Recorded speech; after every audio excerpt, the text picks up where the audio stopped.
लालाच पे है चंद्रमा, लालाच पे है चंद्रमा, चंद्रमा जटा में गंगाधार है, गंगाधार है। लालाच पे है चंद्रमा, जटा में गंगाधार है। चढ़ी है भस्म अंग पे, गले में सापहार है, नवा रहे है शेष देव सर तुम्हारी भक्ति में, है कोटि सूर्य का प्रकाश शिव तुम्हारी शक्ति में, शिव तुम्हारी शक्ति में, शिव तुम्हारी शक्ति में। शंकर भोले बाले तेरा प्यारी त्रिपुरारी, तेरी लीला प्रभु सबसे है न्यारी। ओ शंकर भोले बाले तेरा प्यारी त्रिपुरारी, तेरी लीला प्रभु सबसे है न्यारी। ओ शंकर भोले बाले तेरा प्यारी त्रिपुरारी, तेरी लीला प्रभु सबसे है न्यारी।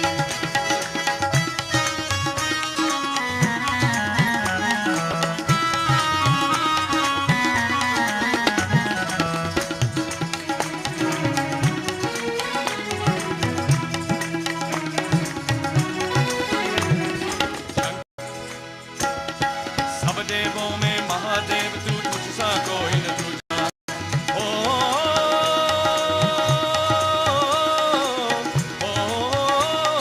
सब देवों में महादेव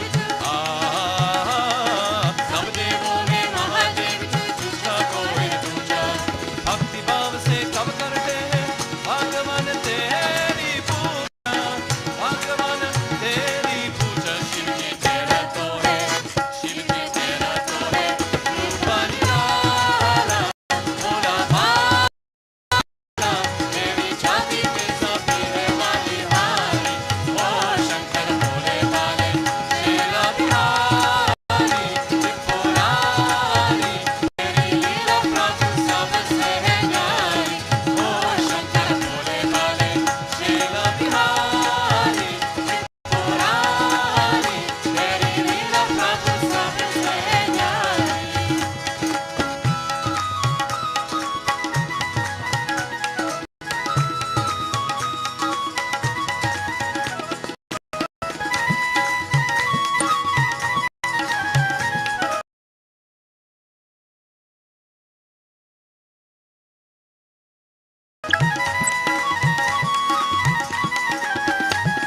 सागर मंथ की सभी देवता अमृत पाना चाहे, तुम अभयंकर विश्व पीकर नीलकंठ गालाए, नीलकंठ गालाए। जो भी आया शंभो, जो भी आया शंभो, शरण तिहारी दुखहारी, उसकी नयन तूने पारा उतारी। ओ शंकर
जहाँ भी तेरा दम दम डमरू बाजे।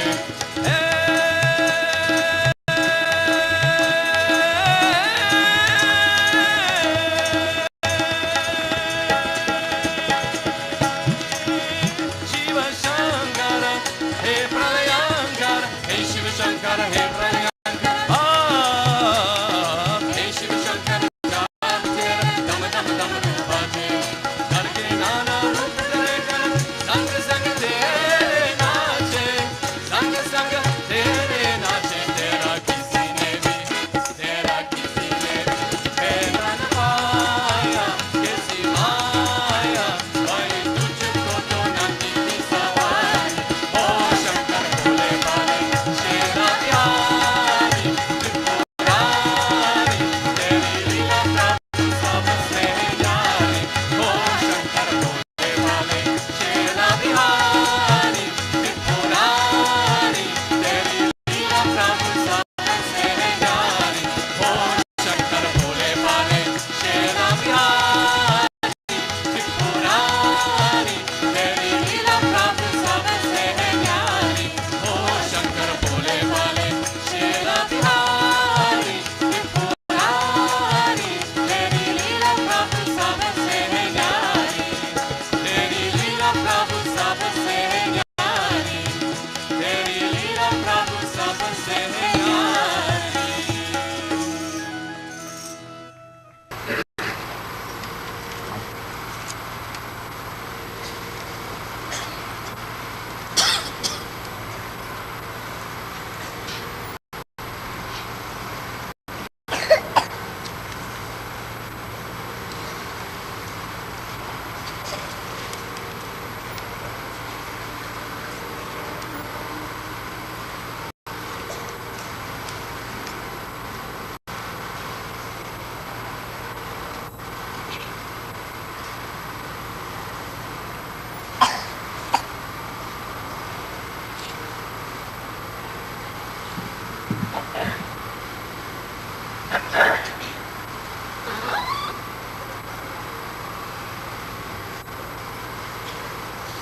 आज यहाँ पर हम लोग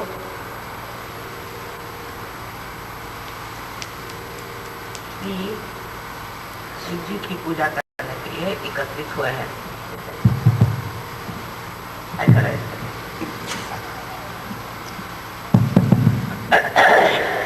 और ये पूजा एक बहुत विशेष पूजा है, क्योंकि मानव का अंतिम लक्ष्य यही है कि वो शिव तत्व को प्राप्त करे। शिव तत्व बुद्धि से परे,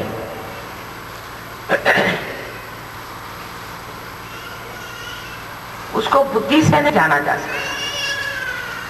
जब तक आप आत्म साक्षात्कारी नहीं होते, जब तक आपने अपने आत्मा को पहचाना नहीं, अपने को जाना नहीं, आप शिव तत्व को जान नहीं सकते। शिव जी के नाम पर बहुत ज्यादा आडंबर, अंधता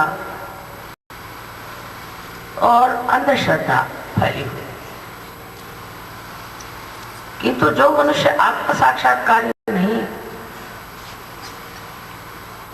वो शिव जी को समझ ही नहीं सकता, क्योंकि उनकी प्रकृति इस प्रकार की है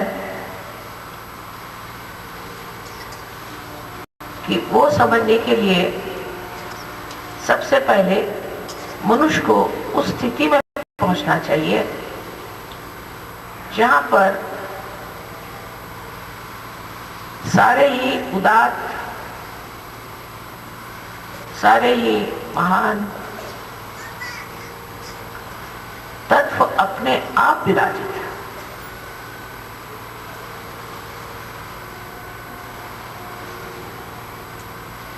उनके लिए कहा जाता है कि वो भोले शंकर। आजकल बुद्धिवादी बहुत से निकल आए हैं संसार में और अपनी बुद्धि की उड़ान से जो चाहे वो पटांग दिखा कर,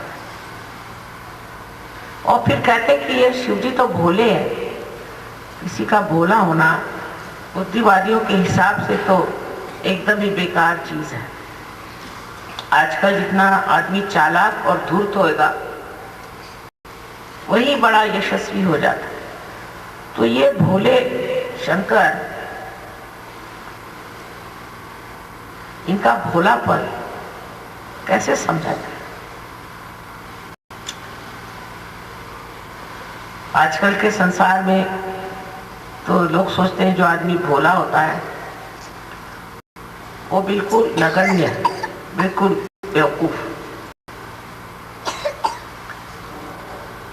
लेकिन शिव जी का भोलापन ऐसा है कि जहां वो सब कुछ है। एक समझ लीजिए जरूरत से ज्यादा कोई बड़ा ही श्रीमंत रईस आदमी हो जाए और उसको विरक्ति आ जाए और उसका लोग धन उठा के ले जाए, तो लोग कहेंगे अजीब भोला आदमी है, इसके लोग धन चुरा रहे और इस पर कोई असर ही नहीं।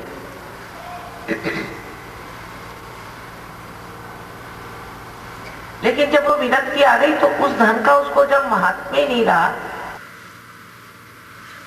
तो अपने भोलेपन में बैठा है, उसी को भोलेपन की पन का मर उठा रहा है।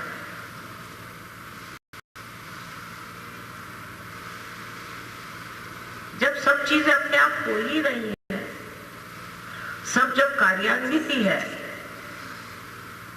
तो शिव जी का उसमें कार्यभाग क्या रह जाता है कि वो भोलेपन से सब देखते रहे, कि वो साक्षी सुख होकर के शक्ति का कार्य देखते रहे। शक्ति ने सारी सृष्टि रचाई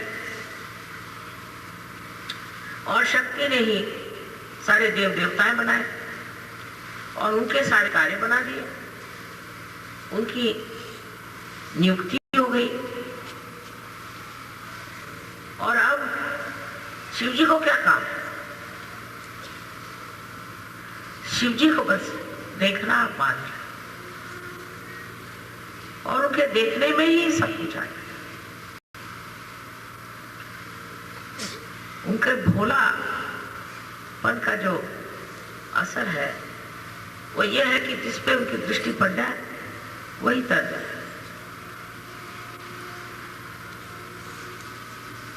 जिसके तरफ उनका चित्त चला जाए वही तर जाए। कुछ उनको करने की जरूरत ही नहीं है, उनके लिए सब खेल। जैसे बच्चों के लिए खेल होता है, सिर्फ परमात्मा के लिए भी ये सारा एक खेल है। वो देख रहे हैं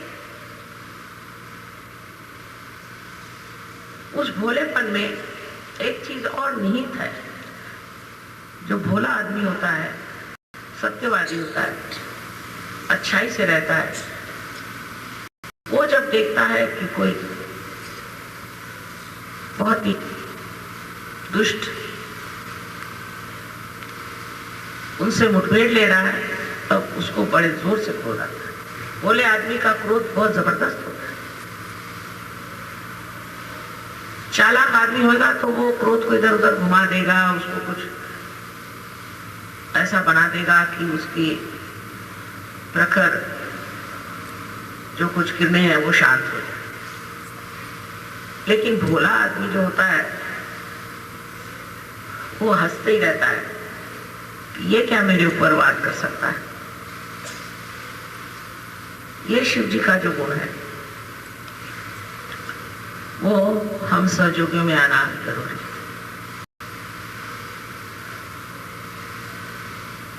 इस वक्त हम छोटी छोटी बातों को अब भी सोचते रहते हैं। सत्य मर्तबा सोचेंगे किसके लिए क्या करना चाहिए, कहाँ के लिए क्या करना चाहिए, इसकी योजना कैसे करनी चाहिए, प्लान कैसे बनाने चाहिए, दुनिया भर के।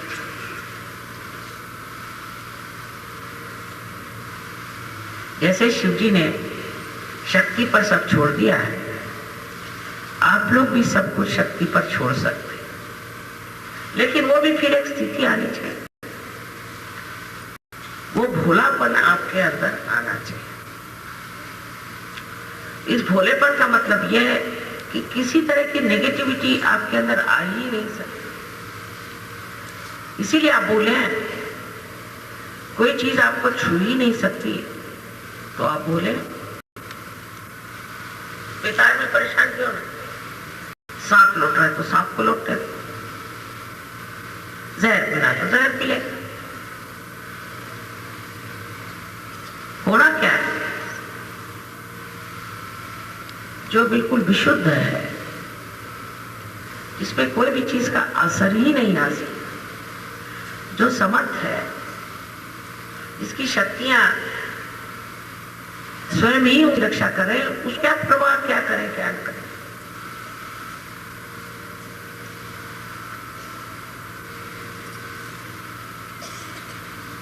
ये शक्ति हमारे अंदर है, शिव तत्व से आती है, किंतु शिव तत्व को प्राप्त करने के लिए पहले आत्म साक्षात्कार होना चाहिए।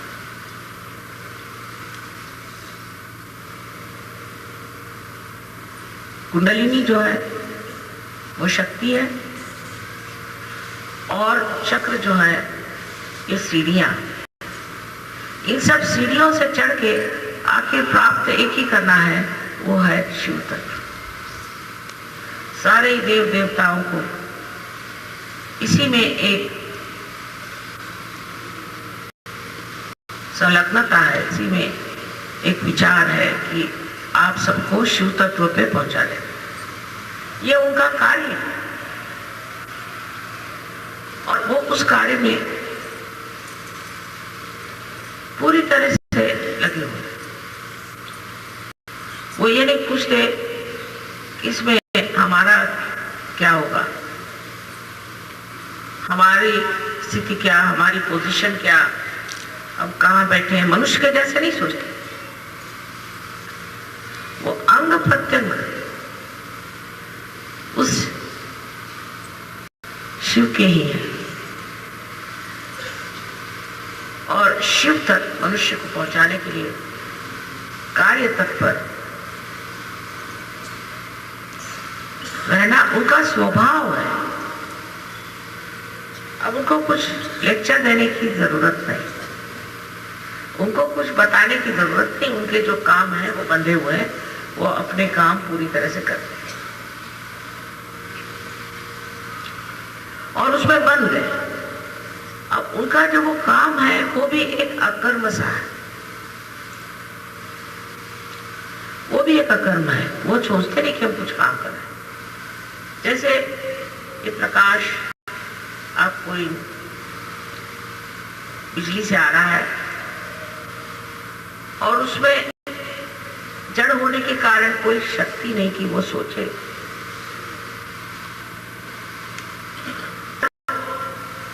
क्योंकि ये सब देवता लोग ये विचारिता में बैठे हुए हैं, ये भी कुछ सोचते नहीं और जानते भी नहीं कि उनमें क्या शक्ति है। जैसे कि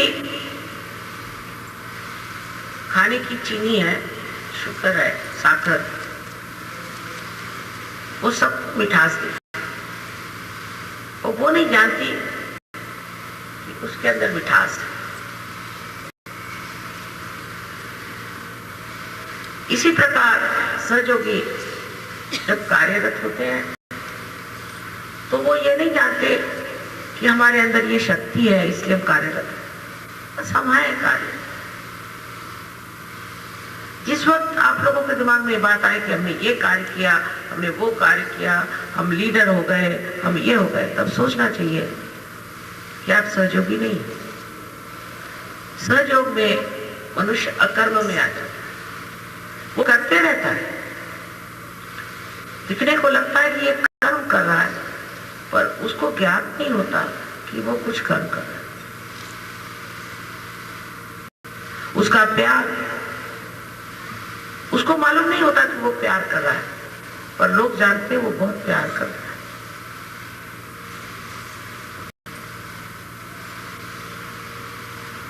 इस प्रकार हमें समझ लेना चाहिए कि आत्म साक्षात्कार क्या है। एक है आप स्वयं जो है सो, और आप अपने को शीशे में देख रहे हैं, वो आपका प्रतिबिंब है। आप है और आप शीशे में देख रहे हैं, वो एक प्रतिबिंब है। और उस प्रतिबिंब को देखने की जो क्रिया है, देखना मात्र जो है, एक तीसरी चीज है। इस पर आप 3 दायरे में घूम रहे हैं। एक तो आप देखने वाले, एक जो आपको दिखाई दे रहा है, और जो देखने की, ये तीनों ही चीज खत्म हो सकती। कैसे? कि अगर आप ही शीशा बने, आप ही अपना आईना बन गए,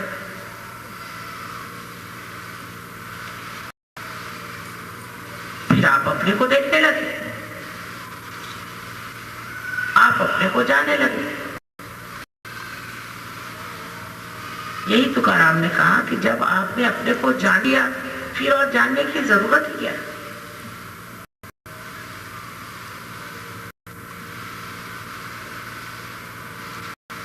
तब ये 3 दायरे टूट करके आप स्वयं में स्थिर हो गए। यही स्थिरता जब पूरी तरह से बन जाती है, तब कहना चाहिए कि शिव तत्व स्थिर है, क्योंकि शिव तत्व अटूट है, अटल है। इस शिव तत्व में जब आप बैठ जाते हैं तो आपको ऐसा नहीं लगता कि आप कुछ कर रहे हैं, आप अपने में समा रहते हैं।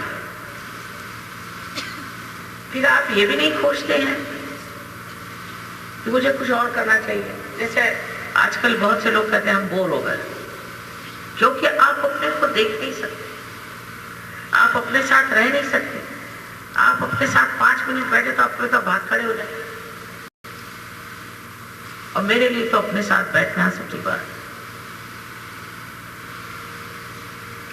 इस रस को जब आप प्राप्त करते हैं, तब एक भोलापन आपके अंदर है। कोई कहेगा कि वो तुमको ठगा रहा है, तो ठगा दे। वो तुमको मारने आ रहा तो आ, वो तुम्हारा ये बिगाड़े तो बिगाड़े। आगे होगा अगर हम आत्मा है और जिसे कि कोई नष्ट नहीं कर सकता, तब हमें कौन नष्ट कर सकता? किंतु ये विश्वास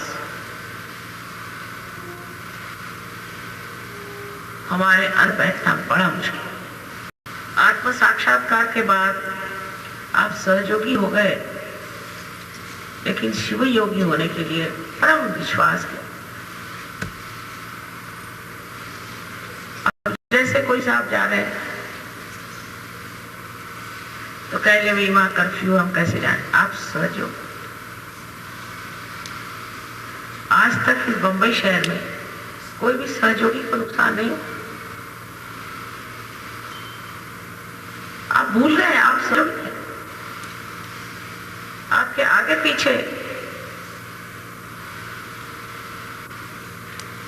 देवदूत गण सब लगे, लेकिन जैसे ही आपका विश्वास टूटा, आगे जाओ फिर मरो। और जब विश्वास बना रहा तो आप चले जा रहे।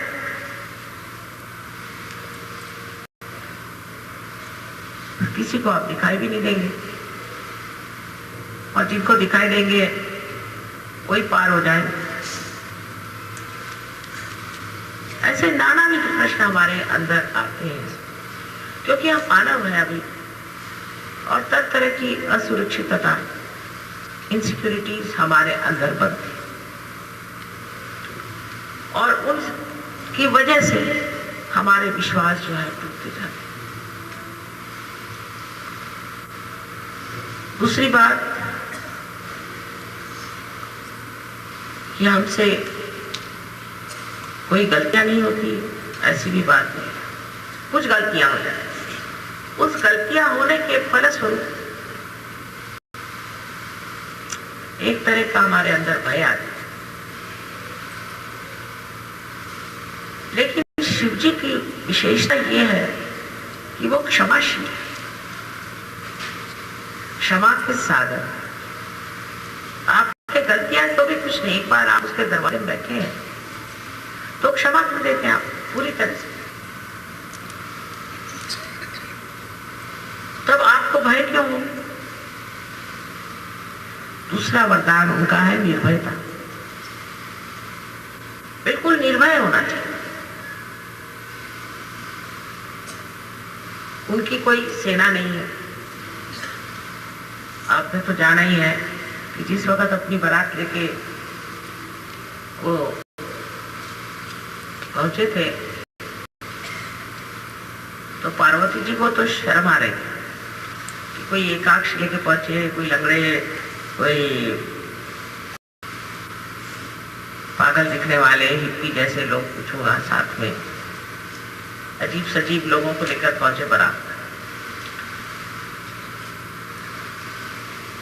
मतलब ये कि शारीरिक कुछ भी व्यंग हो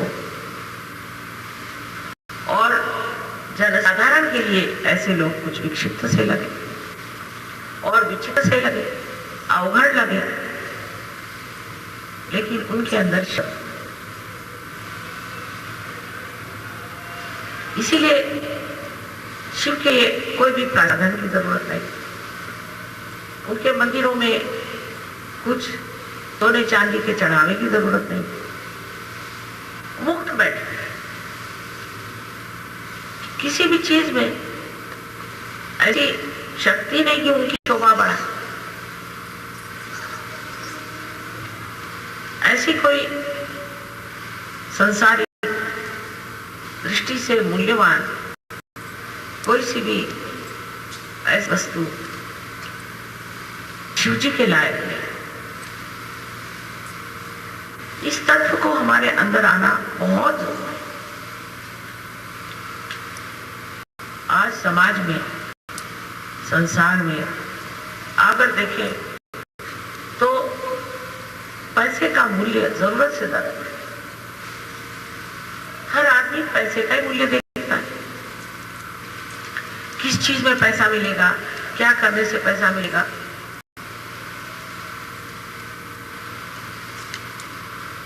और पैसे के मूल्य पे सभी चीज वो बेचने को तैयार है। पैसे तो नष्ट भी हो सकते हैं, दुष्ट कर्म में भी डाल सकते हैं, बच्चों को बिगाड़ सकते हैं। इसके इतने दुष्परिणाम। लेकिन शिव तत्व में बैठा हो मनुष्य, उसको किसी चीज की इच्छा नहीं, निरीक्ष, क्योंकि वो आत्मन्य आत्मनिष्ठ, अपनी आत्मा से ही वो अपनी उसकी आत्मनिष्ठ है। वो कहीं आप सुला दीजिए, शरीर के कोई उसको चिंता नहीं होती, शरीर के आराम की उसको चिंता नहीं होती। कहीं भी सुला दीजिए उसको, कुछ भी खाने को दे दीजिए, नहीं तो मत दीजिए।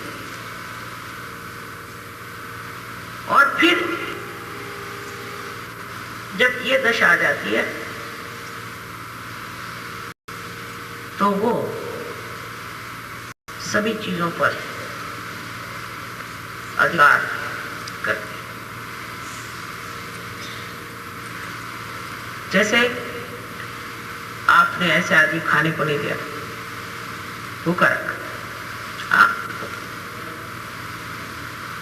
लेकिन वो एक नजर फिरा दे तो हजारों आदमियों को खाना दे सकते। उनको शरीर को कोई आराम नहीं है। सोने के लिए उनके लिए पहाड़ पे उनको सुला दिया। लेकिन उनकी नजर दाता जिस पे पड़ जाए वो धनदान से बढ़ जाए। अब ये कौन सी शक्ति है जिससे वो सबका कल्याण करते हैं? वो है परम चैतन्य, और उसका जो स्पंदन है जिसे कि शंकराचार्य ने स्पंद कहा। इस स्पंद की शक्ति उनके शरीर से बहती रहती है, और जिस आदमी को वो छू जाती है उसी का कान हो जाता है। जिस भूमि पे वो पड़ जाती है वो भूमि बहुत ज्यादा फल फूल देने वाली बन सकती है। स्त्री पे पड़ जाएगी वो बड़ी सुबुद्धि वाली और बहुत यशदायी स्त्री हो सकती है। जिस पर भी पड़ जाए उसका भला ही हो सकता है। स्पंद ऐसी चीज है कि जिससे अच्छा ही आ सकता है, बुराई नहीं। कोई आदमी आपको मारने पाए उसका परिवर्तन हो सकता है। कोई आपको सताने आए उसको सुबुद्धि आ सकती है। एक तरह की जो परिवर्तन की शक्ति इस स्पंद में है, ये बड़ी हमारे लिए समझने की बात है। इसलिए हर आदमी को आपको क्षमा कर देना चाहिए। आप क्यों उसका बदला लेना है? कोई जरूरत नहीं। आप सजी हैं, ये स्पंद पे छोड़ दीजिए, इस वाइब्रेशंस पे छोड़ दीजिए। ये सब समझते हैं, सोचते हैं, सब कुछ पूरी तरह से ऑर्गेनाइज कर। इस शक्ति को आपने प्राप्त किया है, यह आप में से अव्याहत बह रही। इस शक्ति को आपने आजमाया, देखा कि इससे कितना फायदा होता है। अब जो लोग बुद्धि से इसको जानना चाहें वो नहीं जान सकते, लेकिन आपने अनेक चमत्कार देखे हैं। और यह कितनी प्रचंड शक्ति, कितनी ऊंची शक्ति है, कितनी बड़ी शक्ति है जो कार्यान्वित है और आपको मदद करे, और आप इसके अधिकार को प्राप्त हो रहे। उस वक्त हमें यही सोचना चाहिए कि अगर शिवतत्व होने से ही हमें हर एक चीज पर, पूरे पर्यावरण पे आपका शिवतत्व चल सकता है। आजकल पर्यावरण का बड़ा भारी संकट संसार पे छाया है। जितने सहयोगी होंगे उतना पर्यावरण शुद्ध जाएगा, अपने आप शुद्ध हो जाएगा। इसके अधिकार पथ पे आने के लिए सब पहले हमें ये कर लेना चाहिए कि अब हम मानव स्थिति में ही, हम अब दैवी स्थिति में आ गए। तो मानव स्थिति की जो हमारे अंदर गलतियां हैं, जो खींच है, उससे हमें छुट्टी मिलनी चाहिए। ये मानव स्थिति हमें खींचती है नीचे, बस मानव स्थिति हमें खींचती है और बार बार हमारे ऊपर आक्रमण करती। ऐसे ही हम जड़ से पैदा हुए। पहले तो आत्मा का था, इस जड़ से ही रहा, और अब भी यह जड़ता बीच में खींचा।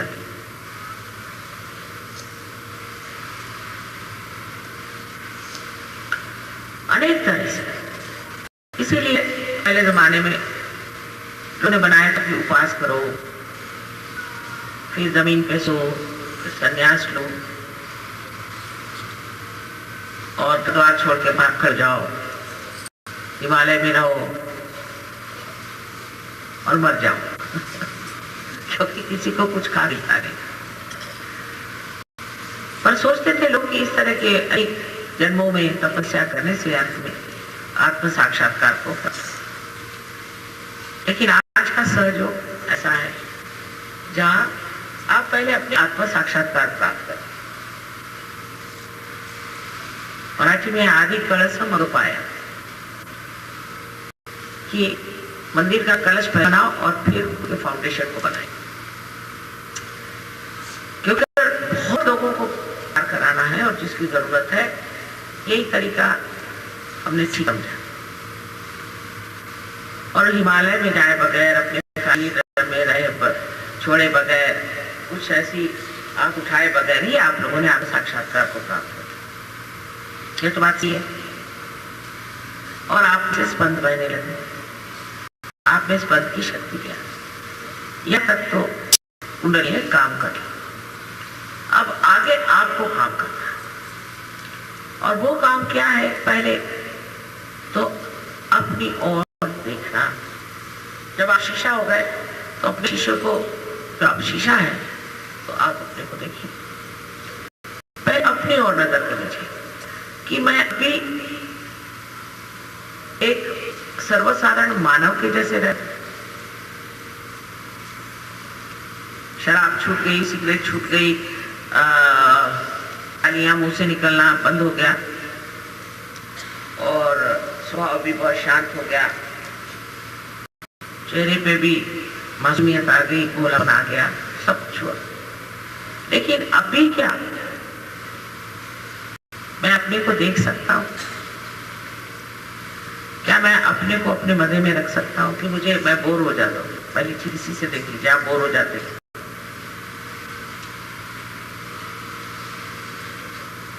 क्या मैं अपने में मदद पाता हूं? मैं अपने ही से आनंद प्राप्त कर सकता हूं? और क्यों नहीं कर सकता? इस पर आप बुद्धि से विचार कर सकते। क्या है? मैं अभी इस चीज में अटका हूं, मैं अभी उस चीज में अटका हूं, मैं अभी उस चीज में अटका हूं। और जिन चीजों में आप अटके उसमें अटकते ही जा रहे हैं। अगर आप भोले हो तो अटके ही ना, कोई चीज आपको अटका ही नहीं सकती।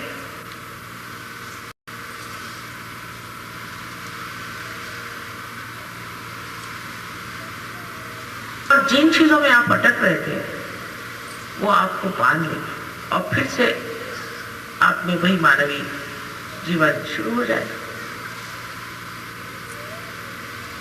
लेकिन अगर आप उन चीजों को देख लें,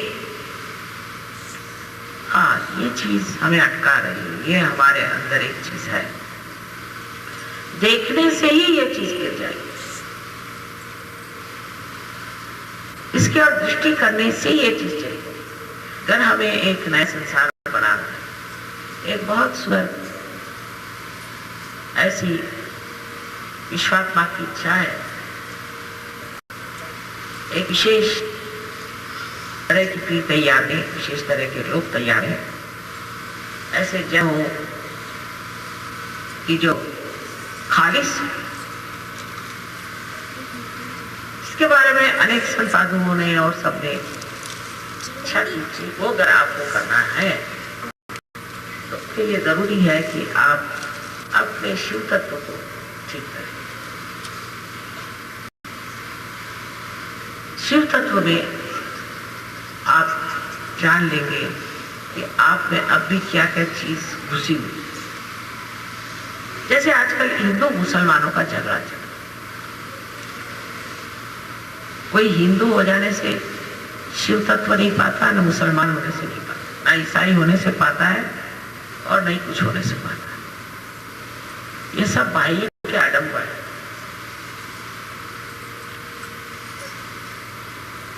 लेकिन जब आपके शिव तत्व प्राप्त होता है तो आप श्री राम को भी मानते हैं और आप मोहम्मद साहब को भी मानते हैं। मानते नहीं, जैसे श्री राम की पूजा करते हैं ऐसे ही आप मोहम्मद साहब की पूजा करते हैं। जब तक आप शिव तत्व को प्राप्त नहीं होते, आप इन धर्म के आडंबरों से निकल नहीं सकते। आप कुछ भी उसमें बनाते रहे कि समभाव हो, समभाव वगैरह कुछ नहीं चलता। अंदर से उनकी भी उतनी ही पूजा होनी चाहिए जितनी आप श्री राम करते।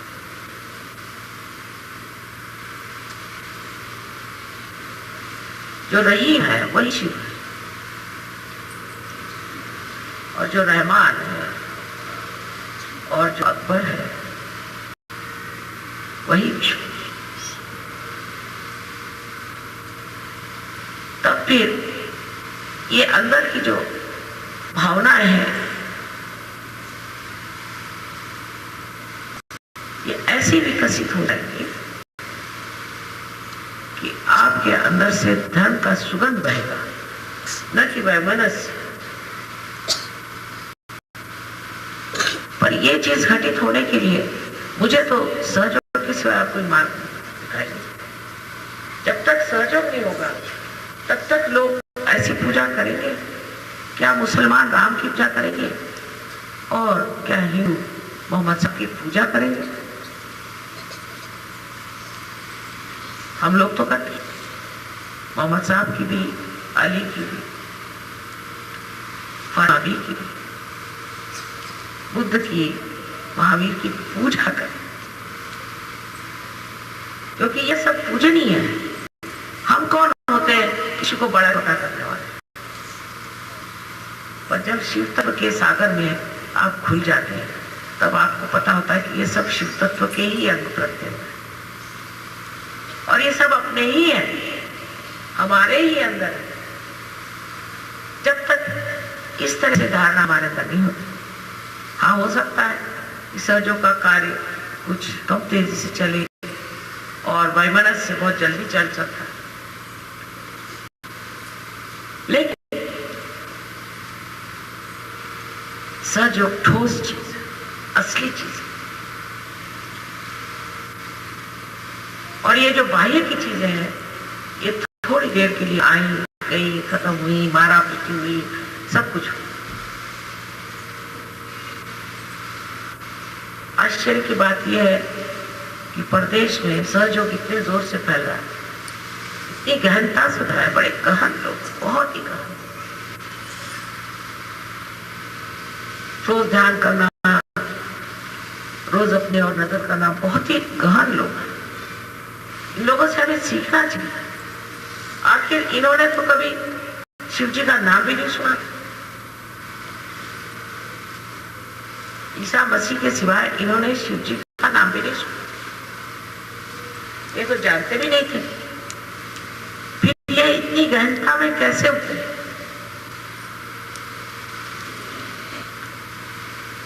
हम लोग रोज ही सुनते रहते हैं, मंदिरों में जाके घंटियां बजाते हैं, मस्जिदों में जाके नमाज पढ़ते हैं, चर्च में जाके प्रेयर करते हैं, और सब ठन ठन गोपाल। और ये लोग जिन्होंने कभी मेरे ख्याल से भगवान को भी नहीं याद किया हो, इन लोगों में ये गहनता कैसे आ गई? रशिया के लोग देखिए, एक में 22,000 सहयोगी बैठे हैं रशिया में, 22,000। तो ऐसे हम लोगों में कौन सी खराबी आ गई कि जिसके कारण हम लोग उस गहनता में नहीं उतरते हैं? उसकी वजह ये कि रोज हम अपने को देखते नहीं, ध्यान नहीं करते। पहले अपने को देखना चाहिए, अपनी और नजर चाहिए। ये नजर इन लोगों में कहां से आई है मैं नहीं बता सकती, इसको किस चीज ने उनके अंदर स्फुरित किया मैं ये नहीं जानती। देखिए परिणाम रूप कर देखिए तो बड़े ही घन लोग हैं। कभी मुझसे ये नहीं कहेंगे कि हमारे पैसे का क्या होगा, या हमारे बच्चों का क्या होगा, हमारे रिश्तेदारों का क्या होगा, बाप का, माँ का, ये सब कभी नहीं। ये कि माँ मेरा क्या होगा, मैं कहाँ जाऊँ, मैं क्या प्राप्त करूँ।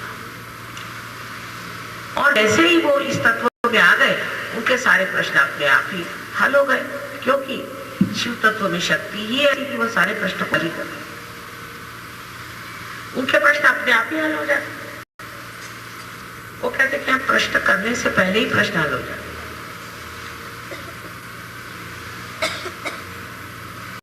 हमने कहा भाई उसका क्या तो हो गया वहां। मैंने कहा कैसे हो गया? भगवान की कृपा से ये भी हो गया, वो भी हो। और जो लोग शराब पीते सब करते थे, क्या दुनिया भर की चीजें बेचारे करते थे, वो पता नहीं कैसे उस दलदल से निकल करके आकर किनारे पे बैठ गए। हम लोग अभी भी किसी न किसी चक्कर में थोड़ा घूमते गए। इस चक्कर को खत्म करना चाहिए। आज शिवरात्रि के दिन विशेषकर अपने शिव तत्व पे वो आपको सारे गुणों से अलग कर करते, सारे गुण। शिव तत्व में ऐसे गुण हैं सच में ही आपके अंदर धर्म आ जाए, सहज में ही आपके अंदर सुबुद्धि आ जाएगी, सहज में ही सारा ज्ञान आपके अंदर आ जाए, सहज ही आप में माधुर्य आ जाए, सहज में ही कल्पता आ जाए। न जाने कितने ही गुण सहज में आपके अंदर आ सकते हैं, लेकिन पहले ये जान लेना चाहिए नम्रता पूर्वक कि अभी हम उस तत्व पे उतरे नहीं और हमें उतरना है। और दूसरे ये कि सारी सहज में हमारे से प्रस्फुटित होगी, सहज में कुछ करना नहीं पड़ेगा।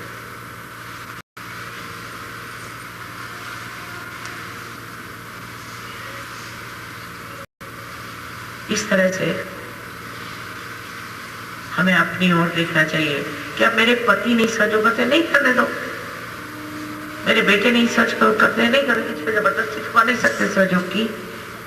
ये तो आंतरिक चीज है, जिसको पाना है वही पा सकता है ना। तो नहीं करना तो मत करने दो। आप अपने को देखो, अपने को जानना, अपने को देखना, यही आत्म साक्षात्कार है। फिर आपको देख करके लोग सहयोग में उतरे और इस परम तत्व को पाने के बाद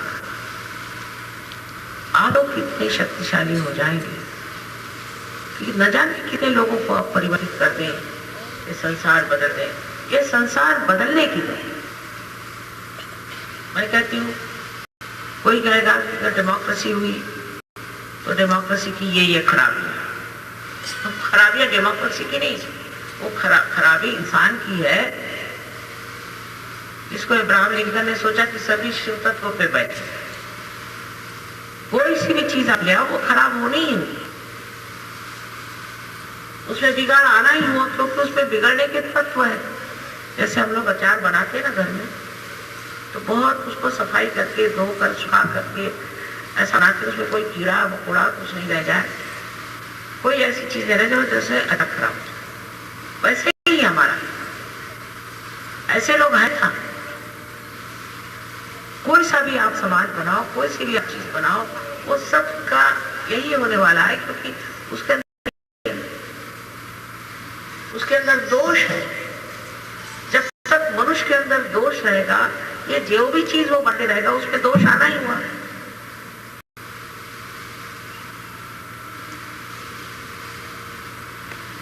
थोड़े दिन चलता है, जैसे गांधी जी ने युद्ध चलाया था तो थोड़े दिन चला, और उनमें भी बड़े दोष अजीब अजीब लोग, मैं तो जानती को, पर तो भी क्योंकि एक जोश था देश को तंत्र करने का, ये करने का, वो करने का, चलो भाई लड़ पड़े। अब तो ऐसा लगता है कि स्वतंत्रता मिलके हो क्या। खासकर मुझे तो वंदे मातरम पे बहुत दुख हुआ कि आपकी माँ की स्तुति किसी भी भाषा में, क्या मेरी स्तुति आपने जान कितनी भाषाओं में होती, को क्या बुरा लगना चाहिए? ये वंदे मातरम बड़ा भारी मंत्र है, इसको लेकर के ये देश स्वतंत्र। मेरे पिताजी झंडा लेकर के चले हाईकोर्ट पर, उनको गोली मारी, लेकिन खून बहता रहा। वो चढ़ के ऊपर गए और झंडा फहराया। वहां से एक नारा लगा, वंदे मातरम। हम लोग के सबके दिल जो थे तो इस तरह की चीजें इस देश में हो रही कि वंदे मातरम। अरे ये देश क्या है, कुछ जानते नहीं, कुछ नहीं। तो ये हो क्या रहा है? किसके लिए स्वतंत्र देश किया था? स्वतंत्र तो जानते नहीं, स्वतंत्र होगा।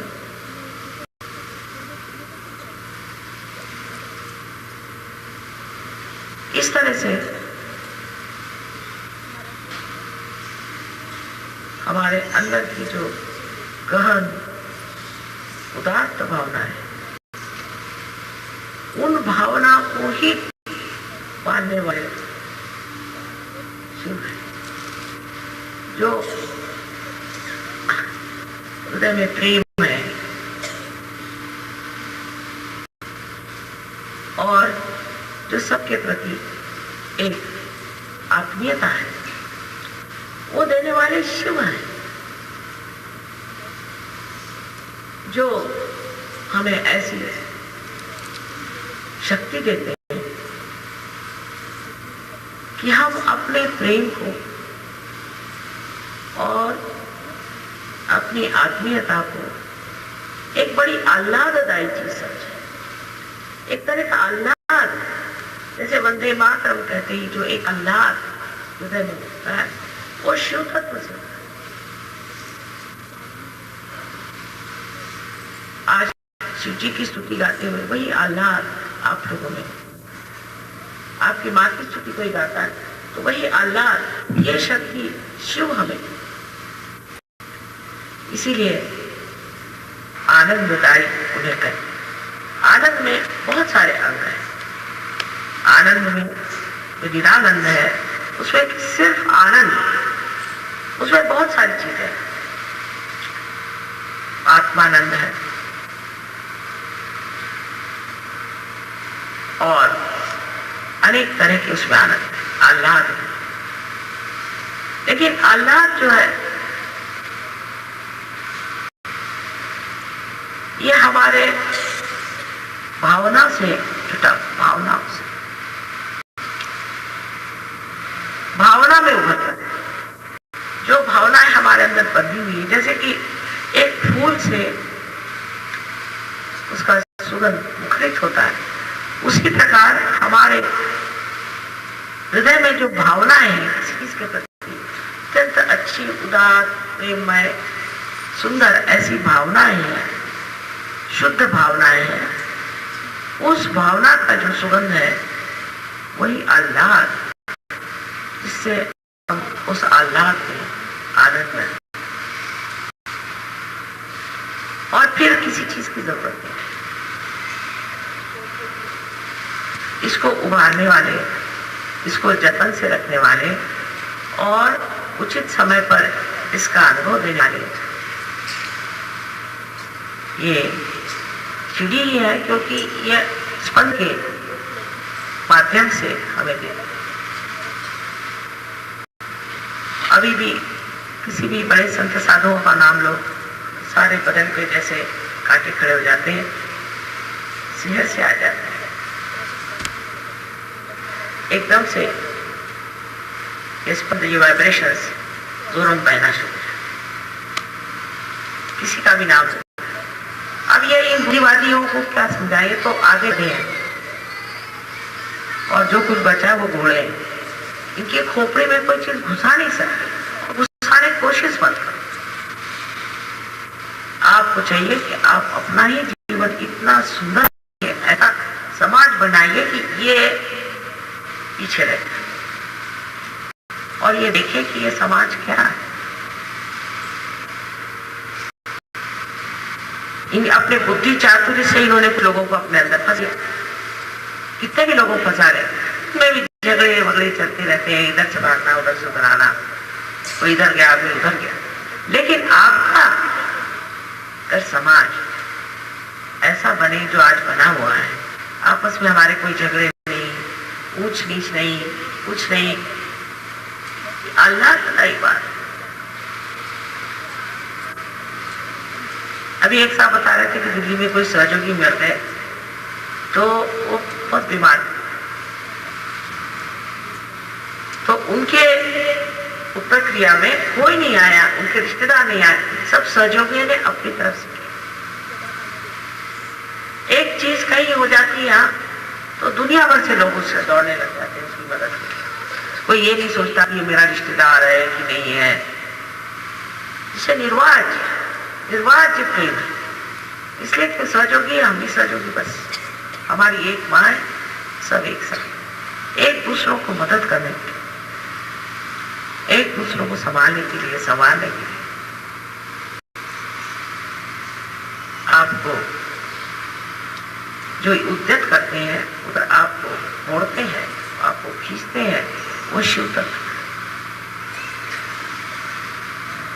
चिंता ही लगी रहती है तो सहयोगी ठीक नहीं, चिंता लगी। ये जो चिंता है इसमें कोई लेन देन की बात नहीं है, कुछ उसमें लाभ सोचा नहीं जाता, बस ये कि उसको तकलीफ है।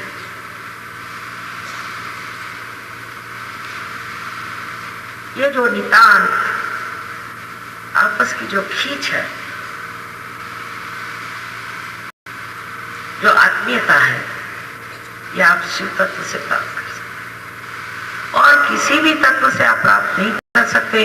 इसलिए मनुष्य को शिव तत्व में उतरना चाहिए, सारे झगड़े, सारी झंझट चली जाएगी। आपने सुना होगा कि बोस्निया में